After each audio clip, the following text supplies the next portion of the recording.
धन्यवाद धन्यवाद नरेश जी। एक किरण का रूप धूप का परिचय नहीं हुआ करता है, सारा सूरज भी छाया का अंतस नहीं छुआ करता है। इन्हीं पंक्तियों के साथ मैं आमंत्रित कर रहा हूं माननीय मुख्यमंत्री जी। भारत माता की, भारत माता की, भारत माता की।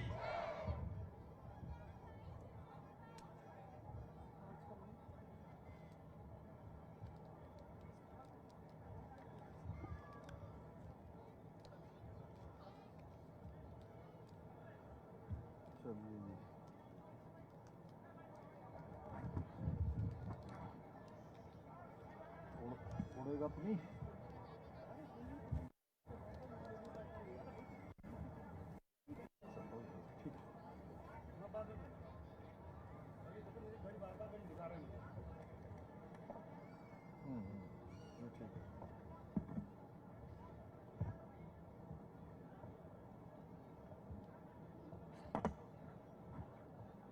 चलिए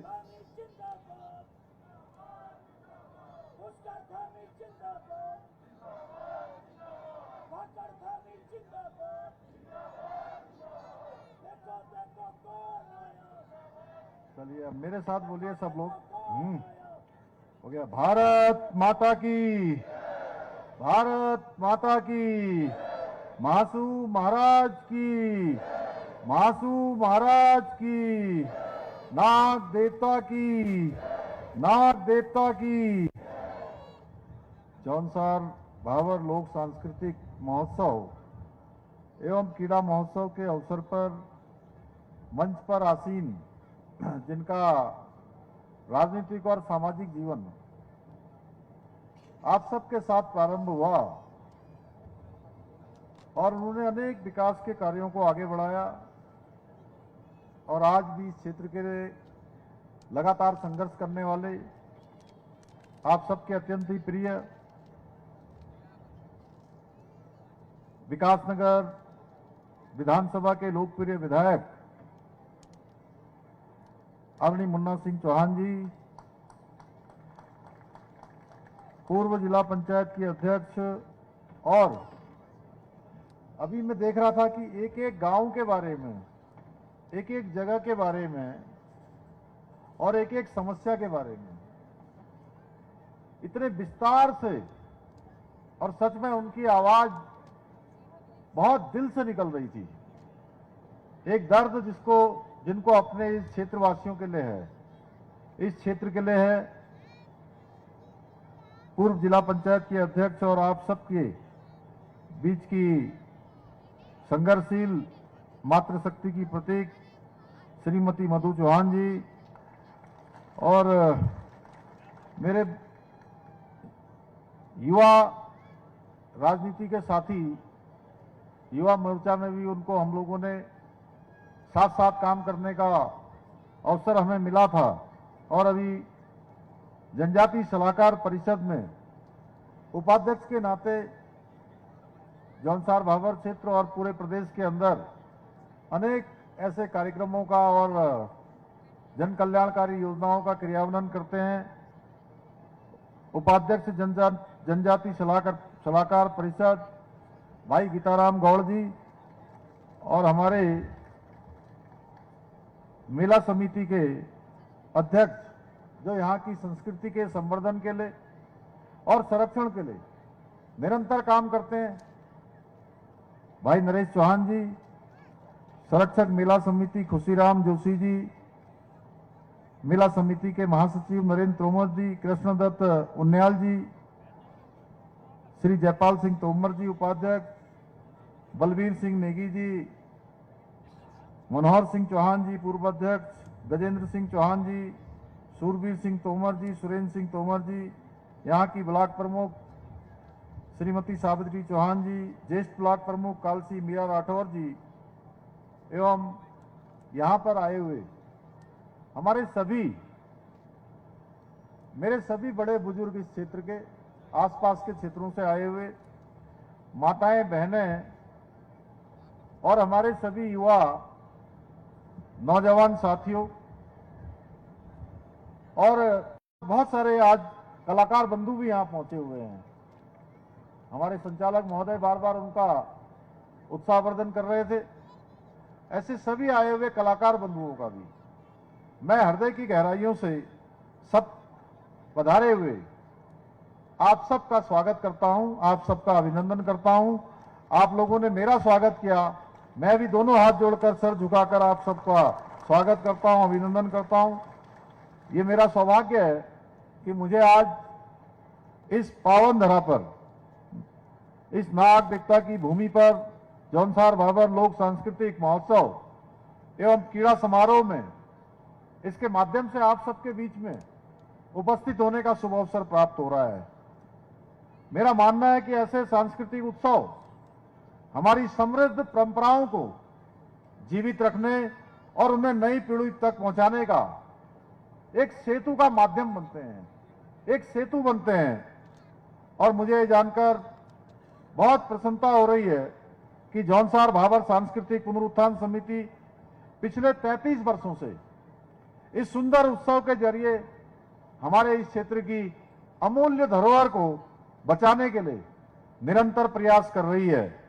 साथ ही मुझे इस बात की प्रसन्नता है कि इस महोत्सव में जहां एक ओर हमारी समृद्ध लोक संस्कृति और परंपराओं की सुंदर झलक और उसकी झलकियां देखने को मिल रही हैं, वहीं युवाओं के शारीरिक रूप से, बौद्धिक रूप से उनके विकास के लिए यहां अनेक प्रकार के खेलों का आयोजन भी हो रहा है, जिसमें कबड्डी है, वॉलीबॉल है, सामान्य ज्ञान प्रतियोगिताएं हैं, जंगबाजी जैसी शानदार प्रतियोगिताओं का भी आयोजन किया गया है।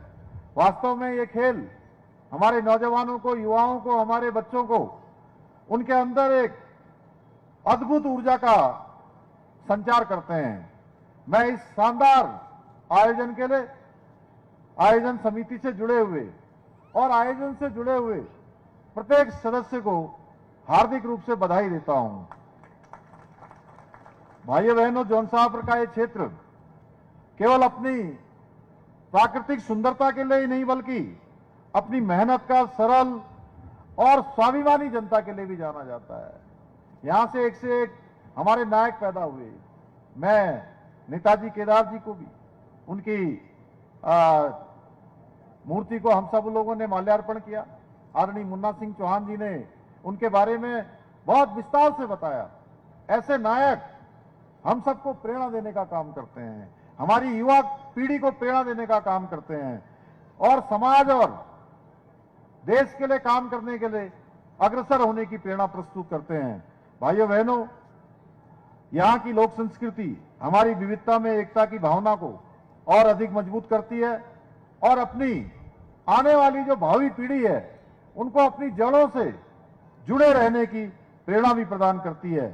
और जब भी मैं जौनसार भाबर की इस धरती पर आता हूं तो सच में मुझे ऐसा अनुभव होता है कि मानो मैं पूरे उत्तराखंड की मूल आत्मा के साथ दर्शन कर रहा हूं।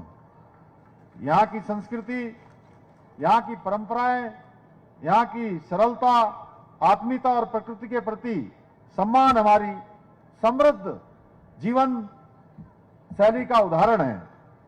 यहाँ की रासों की थाप, हारुल की गूंज और बौंध जैसी महान परंपराएं न केवल उत्तराखंड बल्कि पूरे देश का गौरव है, जिन्हें आपने सदियों से सजो कर रखा है।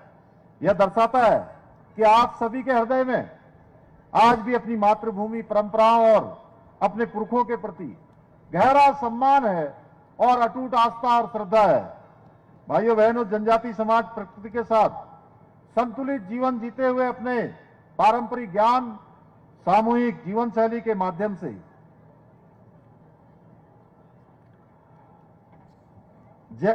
माध्यम से हमें सतत विकास, हमें सतत विकास और सह-अस्तित्व का मार्ग दिखाता है।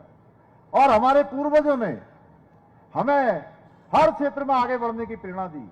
अगर मैं शहीद केसरी चंद जी का स्मरण करूं तो उन्होंने भी हमको हर क्षेत्र में आगे बढ़ने की प्रेरणा दी। कठिन परिस्थितियां हो सकती हैं, हमारे सामने चुनौतियां हो सकती हैं, लेकिन अगर आगे बढ़ने का हौसला है तो कोई शक्ति हमको रोक नहीं सकती है। भाइयों बहनों, आज आदरणीय प्रधानमंत्री जी के नेतृत्व में जिस प्रकार से जनजाति समाज के उत्थान के लिए काम हो रहा है, उनके समग्र विकास शिक्षा को लेकर ऐतिहासिक कदम उठाए जा रहे हैं।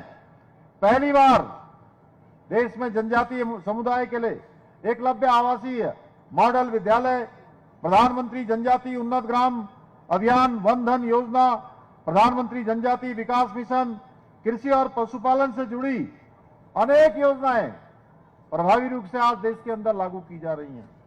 पहले की सरकारों में जहां जनजाति समाज का नाम सिर्फ फाइलों और चुनाव वादों में सिमट कर रह जाता था, अभी यहां पर मधु चौहान जी ने बहुत विस्तार से बताया कि इस देश के अंदर जिन्होंने 6 दशक से भी ज्यादा समय तक देश की हुकूमत को चलाने का काम किया, उन्होंने केवल और केवल अपने हितों की सुरक्षा की, उन्होंने जनता के हितों के लिए कोई काम नहीं किया। भाइयों बहनों, वहीं आज प्रधानमंत्री श्री नरेंद्र मोदी जी के नेतृत्व में जनजाति समाज, आदिवासी समाज की नीतियों और नीति दोनों को ही बदला गया है। दोनों को बदलने के लिए निरंतर कार्य होता है। हमें गर्व होता है कि आज देश के सबसे बड़े संवैधानिक पद पर राष्ट्रपति के रूप में संथाल समाज की बेटी आदरणीय द्रौपदी मुर्मू जी विराजमान हैं। भगवान बिरसा मुंडा जी की जयंती को जनजाति गौरव दिवस के रूप में घोषित करना हो, देश भर में 200 करोड़ रुपए से भी अधिक की राशि से हमारे स्वतंत्रता सेनानी, आदिवासी समाज, जनजाति समाज के संग्रहालय बनाना, इस बात का स्पष्ट प्रमाण है कि डबल इंजन की सरकार इतिहास के पन्नों में छूटे हमारे नायकों को उनका हक और उनका सम्मान लौटाने का काम कर रही है। भाइयों बहनों, आदरणीय प्रधानमंत्री जी की प्रेरणा से और उनके मार्गदर्शन में आप सभी जानते हैं प्रधानमंत्री जी का हमारे राज्य उत्तराखंड से विशेष लगाव है। उन्होंने यहाँ के परंपरागत होने वाले उत्सव, यहाँ के स्थान, यहाँ की परंपराएं, यहाँ की प्रमुख विशेषताएं, उन सभी को अपने मन की बात के कार्यक्रम में भी सम्मिलित किया है। पूरी देश और दुनिया को बताने का काम किया है। हमारी सरकार जनजाति समाज के समग्र विकास के लिए निरंतर काम कर रही है। हमने प्रतिवर्ष उत्तराखंड जनजाति महोत्सव के माध्यम से आपकी संस्कृति और विरासत को एक सशक्त मंच देने का भी हमने प्रयास किया है। वहीं हमारे जौनसार भाबर और जनजाति क्षेत्रों के युवाओं में खेल का हुनर कूट कूट कर भरा हुआ है। एक से एक प्रतिभाएं आज जौनसार भाबर से निकल रही हैं। उनके अंदर अद्भुत साहस है, अद्भुत उनके अंदर प्रेरणा है, अद्भुत उनके अंदर एक तरह से मैं कहूं कौशल है। और इसी हुनर को तराशने के लिए हमने प्रतिवर्ष जनजाति खेल महोत्सव आयोजित करने का निर्णय लिया है, जो प्रत्येक वर्ष उत्तराखंड सरकार की तरफ से आयोजित किया जाता है। हमने प्रधानमंत्री जनजाति उन्नत ग्राम अभियान के अंतर्गत प्रदेश के 128 जनजाति गांवों को चिन्हित किया है, जिसके तहत सड़क, बिजली, पानी, इंटरनेट जैसी बुनियादी सुविधाएं पहुंचाकर इनका कायापलट करने का काम किया जा रहा है। वहीं हमारी सरकार यह भी सुनिश्चित कर रही है कि हमारे जनजाति समाज का कोई भी बच्चा धन के अभाव में शिक्षा से वंचित न रहे। यही कारण है कि आज चाहे वो कालसी हो, मेहरवाना हो, बाजपुर हो और खटीमा में संचालित एकलव्य आदर्श विद्यालयों के माध्यम से जनजाति समाज के बच्चों को बिल्कुल निःशुल्क विश्व स्तरीय आवासीय शिक्षा की सुविधा उपलब्ध कराई जा रही है। इसके साथ ही बाजपुर और यहां चक्राता में भी नए एकलव्य आवासीय विद्यालयों का निर्माण कार्य बहुत तेजी से चल रहा है, आप सबकी जानकारी में होगा।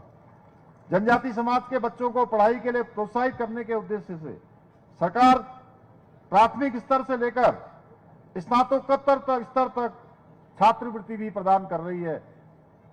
इसके साथ साथ उनके शैक्षिक विकास के लिए वर्तमान में 16 राजकीय आश्रम विद्यालय भी संचालित किए जा रहे हैं। यही नहीं, हमारे जनजातीय युवा साथी आईएएस, पीसीएस या अन्य प्रतियोगी परीक्षाओं की जो तैयारी कर रहे हैं, हमारी सरकार द्वारा उनको निःशुल्क कोचिंग की व्यवस्था के साथ साथ मासिक छात्रवृत्ति भी प्रदान की जा रही है।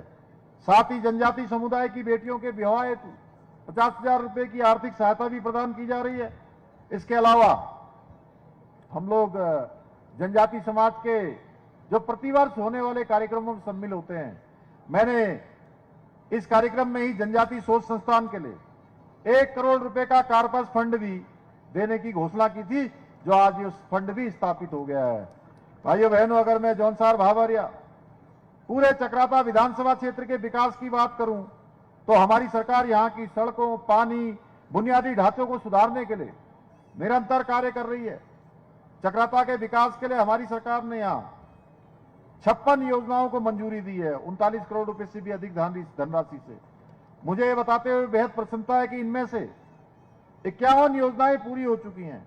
जो शेष 5 परियोजनाएं हैं उन्हें भी जल्दी पूरा कर लिया जाएगा। पूरे क्षेत्र की सड़कों को मजबूत करने के लिए 1300 करोड़ रुपए से ज्यादा की योजनाओं पर काम चल रहा है।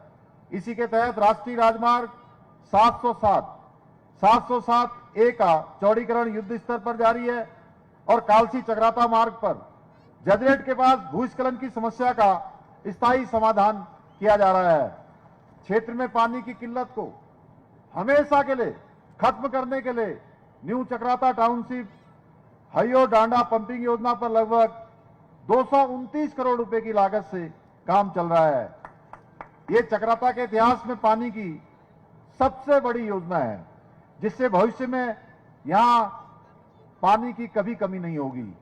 इसके साथ ही हम श्री महासू देवता मंदिर परिसर के भव्य विकास के लिए 120 करोड़ रुपए के ऐतिहासिक मास्टर प्लान पर भी तेजी से काम कर रहे हैं। आप देख रहे होंगे, और मुझे भी महासू महाराज के सानिध्य में मुन्ना सिंह जी भी थे, हमारे सभी मधु जी भी थी, और भी हमारे सभी साथी वहां पर थे। और आने वाले समय में महासू महाराज का जब मास्टर प्लान पूरी तरह से बनकर तैयार हो जाएगा, सच में वो स्थान वैसे ही भव्य है जहां पूरे क्षेत्र पर महासू महाराज की कृपा बरसती है, तो भव्य महासू और दिव्य महासू के रूप में हम सबको दिखाई देगा। भाइयों बहनों, इसके साथ साथ यहीं यमुना में हरिपुर कालसी में एक नया शहर बनाने की दिशा में उसका पुनर्निर्माण का कार्य चल रहा है। मैं लाखा मंडल गया था, लाखा मंडल में भी हमने कहा है कि लाखा मंडल को भी हम एक दिव्य और भव्य रूप में जो है उसको भी एक मास्टर प्लान के तहत उसका भी विकास करेंगे। लेकिन भाइयों बहनों, जब आज मैं इन सभी विकास कार्यों की यहां बात कर रहा हूं तो मुझे पिछली सरकारों का भी वक्त याद आता है, कैसे दशकों तक इस क्षेत्र की उपेक्षा की गई है। और सच में मैं यहां आता हूं, मैं अभी मुन्ना सिंह जी बोल रहे थे, बहुत सारी बातें उन्होंने बोली। मधु जी लगातार यहां पर सक्रिय रह के काम करती हैं, उनको पता है किस तरीके से काम हो रहे हैं, किस तरीके से यहां विकास बढ़ रहा है, कैसे यहां भारतीय जनता पार्टी की सरकार आने के बाद इस क्षेत्र के लिए अनेक योजनाएं स्वीकृत हुई हैं। मेरा भी यहां कई बार आना हुआ है, अनेक बार, और मैं जब जब आता हूं तो मुझे ऐसा लगता ही नहीं मैं किसी नए क्षेत्र में जा रहा हूं, मुझे लगता है मैं अपने परिवार के लोगों के बीच में जा रहा हूं। तो जब मैं यहां आता हूं तो मेरे मन में प्रश्न भी उठता है, मेरे मन में प्रश्न उठता है। ये प्रश्न केवल मेरा नहीं है, ये प्रश्न ये पूरे क्षेत्रवासियों का होगा कि आखिर इतने लंबे समय तक लोग सरकारों में रहे और उन सरकारों में रहने के बाद उपलब्धियां कितनी रही, कितना काम धरातल पर हुआ है। अगर काम हुआ होता तो भाइयों बहनों फिर बोलने की आवश्यकता नहीं पड़ती है। जब व्यक्ति काम करते हैं, सरकारें काम करती हैं, उस समय की व्यवस्थाएं काम करती हैं, तो वो नहीं बोलते, उनके काम धरातल पर बोलने लगते हैं। हमें ये कभी नहीं भूलना चाहिए कि इस क्षेत्र को और हमारे पूरा उत्तराखंड तो दशकों तक किसने पीछे धकेलने का काम किया। कांग्रेस ने इतने सालों तक देश और प्रदेश की सत्ता पर राज किया, लेकिन उनके राज में इस समाज के लोगों को क्या मिला, इस क्षेत्र के लोगों को क्या मिला, हमारे जैसे छोटे प्रदेश के लोगों को क्या मिला? सिर्फ और सिर्फ उपेक्षा, तिरस्कार और झूठे वायदे। कांग्रेस के वक्त नागठाप, कालसी, चक्राता की सड़कों की हालत बदहाल थी, स्वास्थ्य सुविधाएं वेंटिलेटर पर थी। हमारे युवाओं को अपनी प्रतिभा दिखाने के लिए कोई मंच नहीं मिलता था भाइयों बहनों। कांग्रेस के लिए सत्ता सिर्फ मलाई खाने का जरिया थी और हमारे जनजाति भाई बहन उनके लिए केवल सिर्फ वोट बैंक थे। किस तरह से वोटों को अपने पक्ष में किया जाए, इसके सिवा विकास के लिए काम नहीं हुआ। उन्होंने कभी नहीं चाहा कि पहाड़ का पानी, पहाड़ की जवानी पहाड़ के काम आए। उन्होंने हमारे युवाओं के हाथ में रोजगार देने के बजाय उन्हें पलायन के लिए मजबूर किया। इनके पास न तो कोई नीति थी, न कोई नियत थी। ये लोग केवल और केवल नकारात्मकता और भ्रम फैलाने की राजनीति करते हैं। जब आज हम उत्तराखंड के नौजवानों को, उत्तराखंड के युवाओं को उनके हित में देश का सबसे सख्त नकल विरोधी कानून लाए, जिससे गरीब बेटे को, गरीब माता पिता के बेटे और बेटी को ईमानदारी के साथ, पारदर्शिता के साथ, उनकी योग्यता और प्रतिभा के आधार पर, उनकी क्षमता के आधार पर नौकरी मिलने लगी भाइयों बहनों, तो इन कांग्रेस के हमारे मित्रों के पेट में दर्द होने लगा। आपको पता है ना, कांग्रेस के राज में सरकारी नौकरियां किस प्रकार से मिलती थी, क्या होता था, कैसे उस समय में पर्ची और खर्ची का खेल हुआ करता था, कैसे भ्रष्टाचार हुआ करता था, किन लोगों का चयन होता था। चयन उनका होता था जो लोग नकल माफिया से साठगांठ करते थे, नकल के खेल में लिप्त रहते थे, भ्रष्टाचार में लिप्त रहते थे, या भाई भतीजावाद जिनकी पहुंच होती थी, उनको चयन का अवसर मिलता था। युवाओं के हक पर डाका डाला जाता था भाइयों बहनों।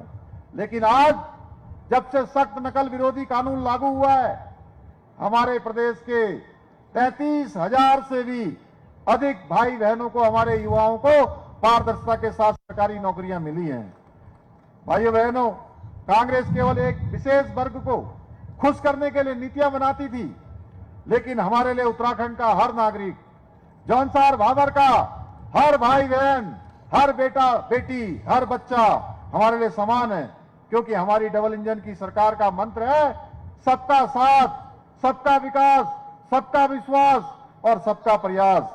हमने इसीलिए उत्तराखंड में समान नागरिक संहिता का कानून ऐतिहासिक रूप से लागू करने का काम किया है, ताकि हमारी माताओं को, बहनों को उनका अधिकार मिल सके, समाज में समानता आ सके। लेकिन कांग्रेस इसका भी विरोध कर रही थी। उन्हें डर था कि समान नागरिक संहिता का कानून लागू होगा तो उनका वोट बैंक उनसे छिटक जाएगा, इसलिए इन्होंने समाज को डराने की भी कोशिश की। लेकिन ये भूल गए कि हमारे उत्तराखंड और जौनसार भाबर की देवतुल्य जनता कितनी समझदार और जागरूक है। यहाँ का बच्चा बच्चा जानता है किसने उनके हक के लिए लड़ाई लड़ी है, किसने उनकी अनमोल संस्कृति और विरासत को राष्ट्रीय मंचों पर सम्मान दिलाने का काम किया है। भाइयों बहनों, उत्तराखंड और जौनसार भाबर की इस महान संस्कृति का पुनरुत्थान, यहाँ का समग्र विकास करना ही हमारी प्राथमिकता है। आज के अवसर पर यहाँ पर मुझे मधु जी ने अभी यहाँ एक बड़ा पत्र यहाँ पर दिया है, मुझे उन्होंने पढ़ा है, और साथ में हमारे यहाँ के प्रदीप वर्मा जी ने, कालसी मंडल के हमारे अध्यक्ष हैं, और जौनसार भाबर पुनरुत्थान समिति के नरेश चौहान जी ने और नरेंद्र तोमर जी ने। तो मैं इन सभी का, एक तो ये जो हमारा समर जेंस मोटर मार्ग है, खत फरहाट, खत बहाट एवं खत कोरू में होकर जाने वाले मोटर मार्ग का डामरीकरण और चौड़ीकरण किया जाएगा, इसकी एक घोषणा करता हूं। प्राथमिक विद्यालय नागपात को आदर्श विद्यालय के रूप में विकसित किया जाएगा, जिसकी सभी लोगों ने यहाँ पर अभी मांग की है। और विकासखंड चक्राता के बागीखेड़ा, कोटा, तपलाड़ मार्ग के यमुना नदी पर 60 मीटर स्पान पुल, इसकी भी घोषणा होती है। और चक्राता में क्यार पुल, डामटा, म्यूड़ा मोटर मार्ग किलोमीटर 22 से छामरी एवं जाखड़ी तक मोटर मार्ग बनाया जाएगा। विकासखंड कालसी के अंतर्गत ग्राम सकरोल से ग्राम भोड़ा एवं मोटल होते हुए दिलीप सिद्ध पीठ महासू महाराज थैना तक मोटर मार्ग बनाया जाएगा। विकासखंड चक्राता के ग्राम खवऊ के अंतर्गत खेड़ा, कमरोका, कुन्ना, डांडा, बुरादी में यमुना नदी से पंपिंग पेय योजना बनाई जाएगी, इसकी घोषणा करता हूं।